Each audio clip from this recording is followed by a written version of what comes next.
আসসালামু আলাইকুম। এর আগের ভিডিওতে আমরা সেন্টেন্সের পরিচিতি শিখেছি, আমরা সাবজেক্ট এবং প্রিডিকেট কী সেটা শিখেছি, আমরা অবজেক্ট শিখেছি, আমরা সেন্টেন্সের প্রকারভেদ দেখেছি, অর্থ অনুসারে সেন্টেন্স 5 প্রকার সেটা শিখেছি। আজকে আমরা মূলত সেন্টেন্সের প্রকারভেদ দেখব আবারও, কিন্তু এবার হবে গঠন অনুসারে। গঠন অনুসারে সেন্টেন্সটা 3 প্রকার। বাক্যের যে গঠন রয়েছে সেটা অনুসারে 3 প্রকার। কী কী? এটা হচ্ছে সিম্পল সেন্টেন্স, একটা হচ্ছে কম্পাউন্ড সেন্টেন্স, আরটা হচ্ছে কমপ্লেক্স সেন্টেন্স। সিম্পল সেন্টেন্স কোনগুলো? যেগুলো একটা স্বাধীন বাক্য, অ্যাজ এ ন্যাচারাল যে সেন্টেন্সগুলো রয়েছে, I eat rice, I play cricket, I make videos, এগুলো তো সিম্পল সেন্টেন্স, কারণ এগুলো স্বাধীন বাক্য। এই বাক্যগুলো অন্য কোনো বাক্যের উপর ডিপেন্ড করতেছে না। কম্পাউন্ড মানে কোনগুলো? যখন দুইটা স্বাধীন বাক্য পরস্পর যুক্ত হবে একটা কনজাংশন ব্যবহার করে, সেটা হবে কম্পাউন্ড সেন্টেন্স। আমি কনজাংশন কি সেটা নিয়ে বিস্তারিত আমার পার্টস অফ স্পিচের ভিডিও সিরিজে আলোচনা করেছি, যারা সেটা দেখেন অবশ্যই সেই সিরিজটা দেখবেন। তাহলে কনজাংশন কি, যখন আমি বলেছি কনজাংশন দ্বারা যুক্ত করছি, তাহলে কনজাংশন আপনার পারার কথা। তার মানে কম্পাউন্ড দুইটা স্বাধীন বাক্যকে একটা কনজাংশন দ্বারা যুক্ত করে, দুইটা স্বাধীন বাক্য একটা কনজাংশন দ্বারা যুক্ত হবে। কমপ্লেক্স সেন্টেন্স কি, যেখানে একটা স্বাধীন বাক্য থাকবে, একটা পরাধীন বাক্য থাকবে। পরাধীন মানে যে বাক্যগুলো অন্য একটা বাক্যের উপর নির্ভর করে, সেগুলো পরাধীন বাক্য। এটাকে আমরা ইংলিশে সাবঅর্ডিনেট ক্লজ বলি। আর স্বাধীন বাক্যকে আমরা principal clause, independent clause, main ক্লজও বলতে পারি। তার মানে কমপ্লেক্স সেন্টেন্সে একটা মেইন ক্লজ বা প্রিন্সিপাল ক্লজ বা ইন্ডিপেন্ডেন্ট ক্লজ থাকবে, আর একটা ডিপেন্ডেন্ট ক্লজ বা সাবঅর্ডিনেট ক্লজ থাকবে আর কি। তাহলে আমরা একটু উদাহরণ দেখি, তাহলে ব্যাপারটা আপনি খুব ইজিলি বুঝতে পারবেন আর কি। সিম্পল সেন্টেন্সের কিছু উদাহরণ দেখি। সিম্পল সেন্টেন্স মানে একটা স্বাধীন বাক্য, যেসব বাক্যগুলো অন্য কোনো বাক্যের উপর নির্ভর করে না। ন্যাচারাল যে সেন্টেন্সগুলো রয়েছে সেগুলো হবে আপনার সিম্পল সেন্টেন্স। যেমন আই লাভ ক্রিকেট, সে আমাকে একটা ফুল দিয়েছিল। She cooks dinner, he plays tennis, সে টেনিস খেলে।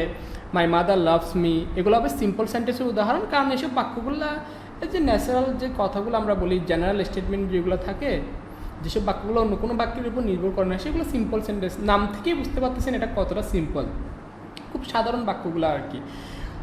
এরপরে কম্পাউন্ড সেন্টেন্স, যখন দুইটা সিম্পল সেন্টেন্স একটা কনজাংশন দ্বারা যুক্ত হবে, সেটা হবে compound sentence.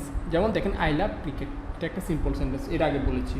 My wife loves football, আমার ওয়াইফ ফুটবল পছন্দ করে, এটাও একটা সিম্পল সেন্টেন্স। এই দুইটা সিম্পল সেন্টেন্সকে একটা কনজাংশন দ্বারা যুক্ত করেছি। এখানে অ্যান্ড একটা কনজাংশন। এটা কোন ধরনের কনজাংশন মনে আছে? এটা হচ্ছে আপনার কোঅর্ডিনেটিং কনজাংশন বা কোঅর্ডিনেট কনজাংশন, যেটা শিখেছিলাম আর কি। বা কোঅর্ডিনেট কনজাংশনের মধ্যে যেটা সিঙ্গেল কোঅর্ডিনেট কনজাংশন ছিল সেটা আর কি। তার মানে এখানে দুইটা সিম্পল সেন্টেন্স আমরা একটা কনজাংশন দ্বারা যুক্ত করেছি, সেই জন্য এটা হবে কি কম্পাউন্ড সেন্টেন্স। কম্পাউন্ড সেন্টেন্স মানে যেখানে দুইটা সিম্পল সেন্টেন্স থাকবে, একটা মাঝখানে কনজাংশন বসবে। আরও উদাহরণ দেখি। He gave me a flower but I did not like it, সে আমাকে একটা ফুল দিয়েছিল, এটা একটা simple sentence. I did not like it, আমি এটা পছন্দ করিনি, এটাও একটা সিম্পল সেন্টেন্স। দুইটার মাঝখানে একটা কনজাংশন বসে দুইটা বাক্যকে যুক্ত করছে, সেই জন্য এটা হবে কি কম্পাউন্ড সেন্টেন্স। একইভাবে she was cooking and I was reading, এখানে এটাও compound sentence. My mother loves me, I love her too, এটাও compound sentence. Karim steals the laptop or his brother, এখানে his brother steals the laptop, এটাকে আমি সংক্ষেপে his brother দিয়ে প্রকাশ করছি। Compound সেন্টেন্সে অনেক সময় এই ধরনের স্ট্রাকচারও থাকতে পারে, সেই জন্য আমি উদাহরণটা এখানে দিয়েছি আপনাদের বোঝার জন্য। রিড অর প্লে, এখানে অর একটা কনজাংশন দ্বারা দুইটা সিম্পল সেন্টেন্সকে যুক্ত করেছি। রিড এটাও একটা সিম্পল সেন্টেন্স, প্লে এটাও একটা সিম্পল সেন্টেন্স, কারণ এইসব বাক্যগুলো কমপ্লিট সেন্স বোঝাচ্ছে। রিড পড়ো, এটা দ্বারা কমপ্লিট একটা সেন্স বোঝাচ্ছে, যে আপনি কাউকে পড়তে বলতেছেন। প্লে খেলা করো, এটা দ্বারাও একটা কমপ্লিট সেন্স বোঝাচ্ছে। এই বাক্য দ্বারা একটা অর্থ প্রকাশ করতেছে, খেলো, পড়ো অথবা খেলো, এই দুইটাই কিন্তু সিম্পল সেন্টেন্স। এইসব বাক্যগুলো অন্য কোনো বাক্যের উপর নির্ভর করে না, সেজন্য এগুলো হবে compound sentence. Do or die, করো অথবা মরো, এটাও কম্পাউন্ড সেন্টেন্স, কারণ দুইটা ইন্ডিপেন্ডেন্ট ক্লজকে আমরা যুক্ত করেছি একটা কনজাংশন দ্বারা, সেটা হয়ে যাবে কম্পাউন্ড সেন্টেন্স। আমি আবারও বলি, কম্পাউন্ড সেন্টেন্সে দুইটা সিম্পল সেন্টেন্স একটা কনজাংশন দ্বারা যুক্ত থাকে।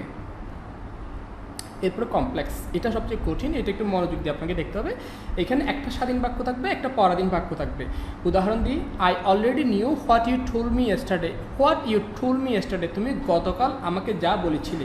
এটা কিন্তু একটা কমপ্লিট বাক্য না, এই বাক্য দ্বারা একটা কমপ্লিট সেন্স প্রকাশ করতেছে না। আপনি what you told me yesterday, তুমি গতকাল আমাকে যা বলেছিলে, এটা বললেই কিন্তু একটা বাক্য সম্পূর্ণ হচ্ছে না। এই বাক্যটা অন্য একটা বাক্যের উপর নির্ভর করতেছে। যেমন আই অলরেডি নিউ, আমি আগে থেকেই জানতাম,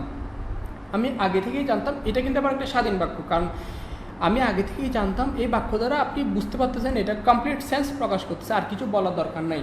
কিন্তু এটার সাথে যখন আমি আরেকটা ডিপেন্ডেন্ট ক্লজ যুক্ত করব, what you told me yesterday, তুমি গতকাল যা বলেছিলে, দুইটা মিলে একটা সিম্পল সেন্টেন্স আর একটা ডিপেন্ডেন্ট ক্লজ, দুইটা মিলে একটা সিম্পল ক্লজ বা প্রিন্সিপাল ক্লজ, এটার সাথে ডিপেন্ডেন্ট ক্লজ দুইটা মিলে হয়ে যাবে একটা কমপ্লেক্স সেন্টেন্স, যেখানে একটা প্রিন্সিপাল ক্লজ থাকবে আর একটা ডিপেন্ডেন্ট ক্লজ থাকবে। একইভাবে হি ডাজ নট নো, এটা হবে একটা প্রিন্সিপাল ক্লজ।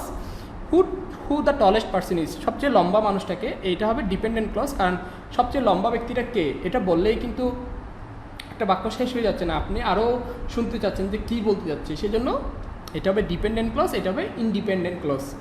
একইভাবে if you come I will go, তুমি যদি আসো, এটা দ্বারা কিন্তু একটা বাক্য শেষ হচ্ছে না, সেজন্য সেটা হবে dependent clause, I will go, এটা হবে প্রিন্সিপাল ক্লজ বা ইন্ডিপেন্ডেন্ট ক্লজ। এই বাক্যটা কিন্তু অন্য কোনো বাক্যের উপর নির্ভর করে না, সেজন্য এটা একটা স্বাধীন বাক্য।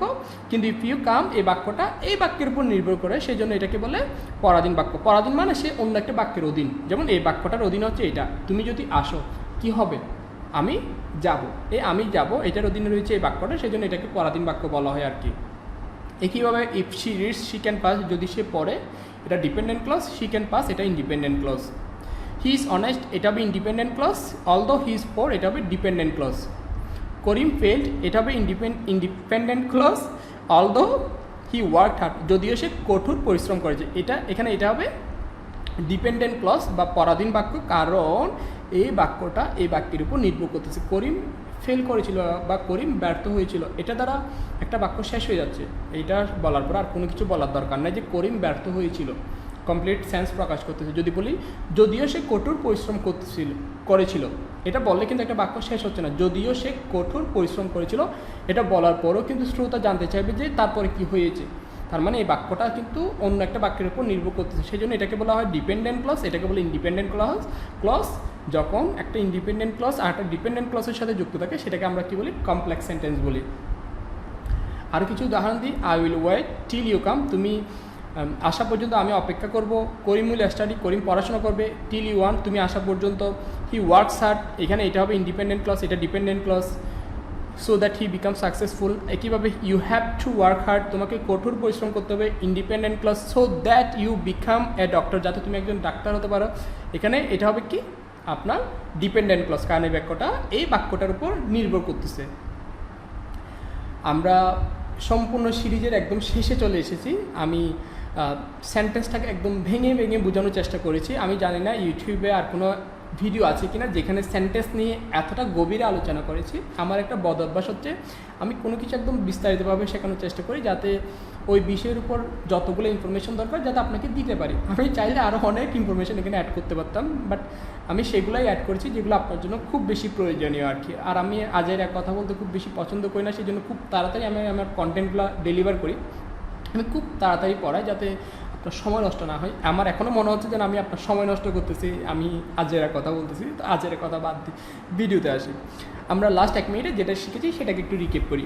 আমরা সেন্টেন্সের পরিচিতি শিখেছিলাম, মনে আছে আপনার? সেন্টেন্স হচ্ছে একাধিক শব্দ একত্রে বসে একটা অর্থ প্রকাশ করে, যদি অর্থ প্রকাশ করে সেন্টেন্স হবে, অর্থ প্রকাশ না করলে সেটা কিন্তু সেন্টেন্স হবে না। একটা সেন্টেন্সে মাস্ট বি একটা ভার্ব থাকতে হবে, এই জিনিসটা আপনাকে নোট করতে হবে। একটা সেন্টেন্সে মাস্ট বি ভার্ব থাকতে হবে, তাছাড়া সাবজেক্ট অবজেক্ট এগুলো থাকলে ভালো হয়, সেন্টেন্সটা সুন্দর দেখায় আর কি। আমরা সেন্টেন্সের প্রকারভেদ দেখেছি, অর্থ অনুসারে সেন্টেন্স 5 প্রকার: অ্যাজারটিভ, ইন্টারোগেটিভ, ইম্পারেটিভ, অবজেক্টিভ, এক্সক্লেমেটরি। অ্যাজারটিভ হচ্ছে যেগুলো সাধারণ বাক্য রয়েছে সেগুলো অ্যাজারটিভ, যে বাক্যগুলো তার প্রশ্ন করা হবে সেটা ইন্টারোগেটিভ, আদেশ, নিষেধ, অনুরোধ সেগুলো হবে ইম্পারেটিভ, শুভকামনা বুঝালে সেটা হবে অবজেক্টিভ, এবং যে বাক্যগুলো দ্বারা বিস্ময় প্রকাশ করতেছে, বিস্ময়, আনন্দ, হতাশা, সেগুলো হবে এক্সক্লেমেটরি সেন্টেন্স। এরপর আমরা শিখেছি সাবজেক্ট এবং প্রিডিকেট। আমরা জানি যে কাজটা করে বা যার সম্পর্কে কিছু বলা হয় সেটা হবে সাবজেক্ট। প্রিডিকেট হচ্ছে সাবজেক্ট সম্পর্কে যে বিস্তারিত বর্ণনা দেওয়া হয় সেটা হবে প্রিডিকেট। সাবজেক্ট সম্পর্কে অতিরিক্ত তথ্য যে দেয় সেটা প্রিডিকেট। অবজেক্ট কি? একটা ভার্বকে কি বা কাকে দ্বারা প্রশ্ন করে যদি আপনি উত্তর পান সেটা হবে অবজেক্ট। অবজেক্ট আবার 2 প্রকার, একটা রয়েছে ডিরেক্ট অবজেক্ট আর হচ্ছে ইনডিরেক্ট অবজেক্ট। যখন বস্তুর নাম বুঝাবে সেটা হবে ডিরেক্ট অবজেক্ট, যখন কোনো একটা ব্যক্তির নাম বুঝাবে সেটা হবে ইনডিরেক্ট অবজেক্ট। এরপরে শেষের দিকে এখন এই ভিডিওতে আমরা শিখেছি সেন্টেন্সের প্রকারভেদ। গঠন অনুসারে আমরা জানি গঠন অনুসারে সেন্টেন্স 3 প্রকার: simple sentence, compound sentence, complex sentence. Simple হচ্ছে যে ন্যাচারাল বাক্যগুলো রয়েছে, স্বাধীন বাক্য, একটা স্বাধীন বাক্য মানে সেটা সিম্পল সেন্টেন্স। কম্পাউন্ড সেন্টেন্স কোনগুলো হবে? যখন দুইটা স্বাধীন বাক্য একটা কনজাংশন দ্বারা যুক্ত হবে সেটা হবে কম্পাউন্ড সেন্টেন্স। কমপ্লেক্স সেন্টেন্স কোনগুলো? যখন একটা সিম্পল সেন্টেন্স আর একটা ডিপেন্ডেন্ট ক্লজ, একটা প্রিন্সিপাল ক্লজ আর একটা ডিপেন্ডেন্ট ক্লজ দুইটা যুক্ত হবে তখন সেটা হয়ে যাবে কমপ্লেক্স সেন্টেন্স। কমপ্লেক্স মানেই জটিল, যেখানে একটা প্রিন্সিপাল ক্লজ থাকবে, একটা ডিপেন্ডেন্ট ক্লজ থাকবে, একটা স্বাধীন বাক্য একটা পরাধীন বাক্য দুটো যুক্ত হয়ে যাবে কি কমপ্লেক্স। সবাইকে অসংখ্য ধন্যবাদ এতক্ষণ সাথে থাকার জন্য।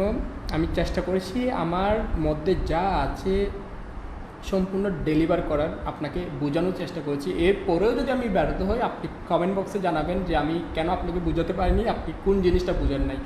আপনি যতবার বোঝান না আমি 1000বার বোঝাবো, আপনাকে ভেঙে ভেঙে বোঝাবো, আরও উদাহরণ দিয়ে বোঝাবো। আপনাকে বোঝানোর দায়িত্বটা আমার। সবাইকে আবারও ধন্যবাদ এতক্ষণ সাথে থাকার জন্য।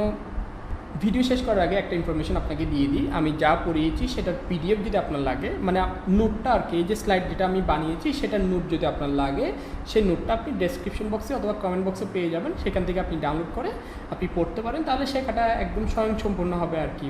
সবাইকে আবারও ধন্যবাদ জানিয়ে আমি আমার ভিডিওটা শেষ করছি। সামনের ভিডিও দেখার আমন্ত্রণ জানিয়ে আজকে এতটুকুই থাক। আসসালামু আলাইকুম।